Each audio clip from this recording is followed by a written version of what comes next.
Welcome, and thank you for joining another episode of the Amputee Coalition AC News Flash. This is a place where we bring our friends, our partners, our allies, and community members to join in the conversation, to share program updates, outreach highlights, and take the time to connect in conversation. And today, I have the pleasure of welcoming our guest, Nicole Ver Kuilen, who is a community member, a soon-to-be staff member of the Amputee Coalition, news there, an athlete, a volunteer, an advocate, and so much more. Many people know Nicole for being the founder of Forrest Stump, a national nonprofit advocacy organization with a mission to expand access to prosthetic care and technology for all those living with limb loss, and her incredible journey of a 1,500-mile event from Seattle to San Diego. It's hard not to be encouraged and positive when you talk to Nicole, and also energized to do more in advocacy for all of us to truly own our space and take it forward. And it's my pleasure to welcome Nicole Ver Kuilen to the AC News Flash. Welcome, Nicole. Oh, thanks, Cass. Well, we want to talk a little bit. This is sort of an expansion on your main stage. You were at the Amputee Coalition National Conference, and you encouraged the entire room to get involved, but you also emphasized that no one should have to go to the extremes that you did to raise awareness and to move in on advocacy. Could you tell us a little bit about that and what motivates you to go to these lengths and even to be involved this long? Yeah, absolutely. Well, for those who weren't in the room, during my presentation and who don't know about Forrest Stump, that was our 1,500-mile journey back in 2017, swimming, biking, and running down the West Coast from Seattle to San Diego to really raise awareness on the fact that prosthetics and orthotics are not covered by insurance for physical activity, and they're considered not medically necessary. And for myself, I lost my leg to bone cancer when I was 10 years old. And I think one of the biggest things I was shocked to realize at that age as a 10-year-old was that my prosthesis wasn't waterproof, and I was told it wasn't meant for running. And you can imagine for any child, hearing those words, you're very confused because you want to be active, you want to play with your friends. And we just kind of accepted that reality as I kind of grew up. And it wasn't until I got into my 20s and was training for my first half marathon and ended up in physical therapy with immense back pain that I really started kind of questioning the system and, really wanting to figure out, like, why is it that our policies restrict access, and why are insurance companies allowed to say that this is not medically necessary when movement, well-being, physical activity, of course, is something that we all need. And so that's when we decided to go on that 1,500-mile journey. And at the end of that was when I was able to be noticed by a charitable organization and got access to my first ever running blade 16 years after losing my leg. And that's, to me, when I received that blade, that wasn't kind of the sole purpose of us doing Forrest Stump. Of course, it was something that allowed me to now chase my athletic goals. But in that moment, it was, as grateful as I was, I knew that no one should have to go to that length. And I think for me, what has kind of motivated me along this journey has often been the teachings of my mom. And my mom always tells me that we teach others how we deserve to be treated. And I think what this advocacy work, and with Forrest Stump as well, it's really teaching the world how people with disabilities deserve to be treated and what we deserve to have access to. And I think for me, it's that vision of knowing that right now we live in a relatively ableist society, and that there's so much within our structures and systems that need to be changed. And it's that vision of a better tomorrow and this kind of imagination of that we can change the system, and that there is an opportunity and a future that has people with disabilities having access to what they need, that truly motivates me. And it's that kind of that root cause of the issue in terms of discrimination, knowing that it's discriminatory that we don't have access to this, that motivates me to want to push things forward. Thank you, Nicole. And as we lean into mental health this month, can you tell us a little bit about how you see mental health and movement and well-being all tied up and together? Because I know that fuels how you take care of yourself, how you show up for others. And when you tell the story of being a child and wanting to do more and wanting to move as a mom, like, I can't imagine the energy of a child and them not being able to run. Like, any of my son, I used to send him up and down the driveway running just to get the energy out to sit in class. Like, this really is about health and wellness and care of our kids and adults, of all of us. So can you lean into that a little more? Yeah, absolutely. And yeah, it's so interesting kind of thinking about the child aspect of that as well, because children don't know the difference between walking and running. And it's as we've gotten, older, adults, we kind of like to put things into boxes and, have these policies that make no sense. And I remember when I was able to get my running blade for the first time, it was a really magical experience where it was probably just about a year after that, which first of all, getting access to a running blade, just so joyful. Running became such a joy for me. I mean, it had always been something I was passionate about, but running on a running blade just provides so much energy return and is so comfortable. And it really felt like I had my leg back. But I had the chance to hang out with these three little kiddos who were grandchildren of one of my advisors and mentors.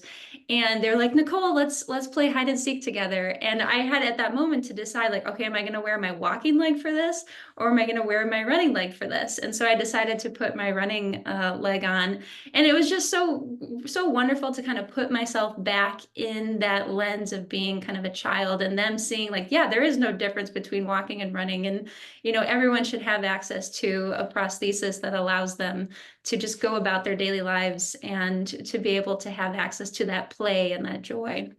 So I just wanted to share that, because that to me is why movement is so important to me from a mental health perspective, is because of the joy that it provides me. And it's really a positive feedback loop for me, my movement. So I run a lot. I do marathons, and I've gotten into ultra marathons and trail running. And for me, that's kind of my form of meditation. It's what allows me to kind of go out on a 20-mile run and just zone out and see some beautiful nature, and just really helps me restore my mental health. And even on those runs is when oftentimes I think about the work, advocacy work, and sometimes have my best ideas, where I'll have to grab out my phone and bring up my notes and kind of write down like, oh, that would be a good thing to like add to a speech, or a good way to frame something to legislators. And then also while I'm out on those runs and just, running through the mountains, because I live out in Washington State, it just brings me so much gratitude and just a feeling of everyone should have access to this. And so it just kind of builds on itself, of not only for me and my well-being and my mental health, but also reinforces why I do this work and why I want to advocate for others through, so everybody can move. And that's kind of been a big thing for me this past year, running the Boston Marathon and running kind of my first trail race, was really trying to see who else and individuals in our community can we get in to have access to that. And so when I did the Mammoth Trail Fest just a month ago, there was a whole group of us, of amputees and individuals with limb difference, that did that together. And I think that was probably the most rewarding part of it, is not only for myself, like doing my first trail race, but doing it amongst our community, and getting to the point where we are showing up at these events, where in the past, there's only been maybe one or two of us. But I think there's a future that all of us are going to be able to have more access and be able to be in community with one another at these events.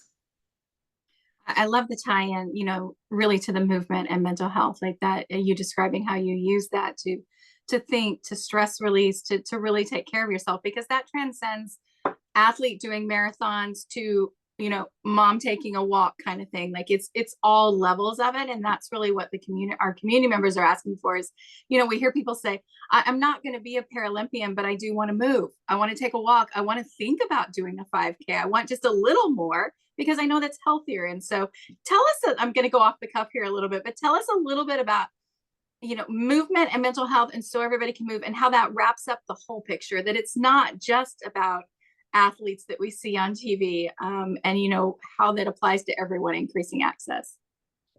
Yeah, absolutely. I think there's a lot of pressure within our community for amputees, individuals with limb difference, to be at the Paralympic level. And I definitely felt that, in a sense, that kind of heightened nature. Like, I had to go do a 1,500-mile triathlon to get noticed, to get access to what I need. That is a complete failing within our healthcare system. And Mhm. no one else, no other kind of non-disabled individual would ever have to go to that length to prove that they're a runner or that they deserve access to something to be able to move. I mean, it's just, just profound that that's kind of where we're at right now, but Mhm. we are shifting that narrative. And I think more than ever, if I look back, 7 years ago to where we're at now, in the media, I think we are seeing more kind of everyday athletes, and the fact that a lot of brands are also kind of shifting their philosophy on that as well. We've got Nike with, if you have a body, you're an athlete. You've got On saying, the power of movement to reignite the human spirit. I mean, this is something that we can all relate to. And it's not just for Paralympians. But I think that's important for our community to understand that you don't have to be at that level. And I think, movement is something that, from a mental health perspective, builds self-confidence, self-esteem. There's also research that shows that those individuals who are involved in sports, with individuals with disabilities who are involved in sports, are more likely to be employed and advance in their careers, which I think is incredible. But kind of that intersection of all of it too. I was thinking back on kind of a story from this past year where I was helping to coach a trail running clinic, and I actually had laryngitis, and so it was very hard for me to coach because I couldn't speak, but I was still like showing up the best way that I could to help coach. And one of the thoughts that I had while I was there is I had just come from Michigan at Mary Free Bed, and so I had some prosthetic work that I was doing there with them. And so I literally had a suitcase full of my legs, including one that had kind of a removable just a blade component. And so I brought that to the clinic, and I thought, who knows who's going to be here who's never had the chance to try a running blade, and maybe they'll be able to fit on my blade. And sure enough, there was an individual there who I actually had been connecting with over the years through Instagram. And she had never had the chance to run on a running blade. And I was so shocked by that. I was like, we've been talking for years. I had no idea that you had never had the chance to try one. I was like, well, I brought mine, do you want to try it out? And so with one of the prosthetists there, we put it on her socket, and it fit well, and it was the right height and everything it needed to be. And she just kind of ran down and back the gym. And as she's coming back, I just see the tears just flowing from her face. And the first thing that she says to me is, I knew I could do it. And that to me is why I'm so dedicated to this work, and why I believe everyone should have access, is because it wasn't about her going and running a marathon or being a Paralympian. It was about her healing herself in terms of her amputation and becoming more confident and seeing that, yeah, she still has the ability to do something that she did before her amputation.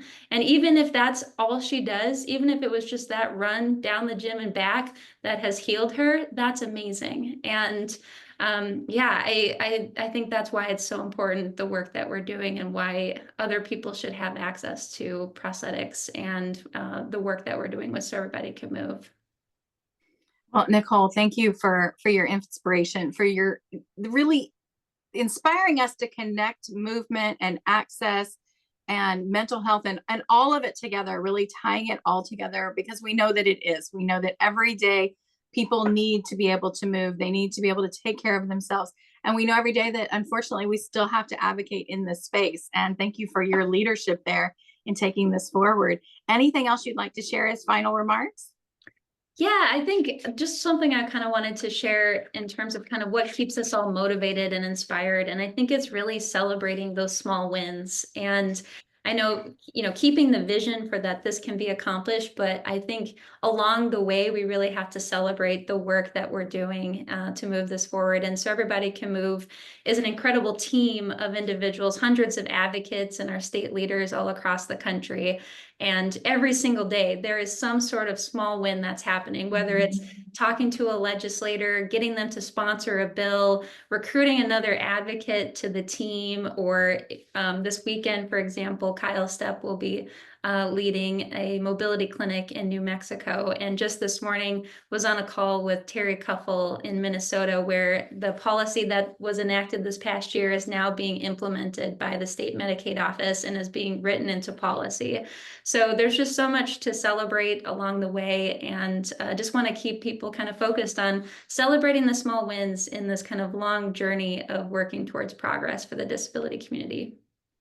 I think this progress and this legislative advocacy effort is really the marathon, as opposed to the 1K that, the intro race that we're all experiencing. So having those water stations along the way, having your words of advice here, really keeps everybody moving towards the finish line, towards the 28 by 28. And look for hearing more about So Everybody Can Move. And we are happy to have you on staff. And with that, I'm going to close this out and thank everybody for joining the AC News Flash today. We will look forward to all the future holds for So Everybody Can Move. We look forward to success. I think we're actually going to hit 28 before 28 is my prediction there. So we will come back and roll this later. And thank you to community members for, again, tuning into the AC News Flash and being so interested in what's going on and people that want to share in our partners, our friends, our work. Please stay connected for resources information at amputee-coalition.org, and more to come very soon. Thank you and have a great day.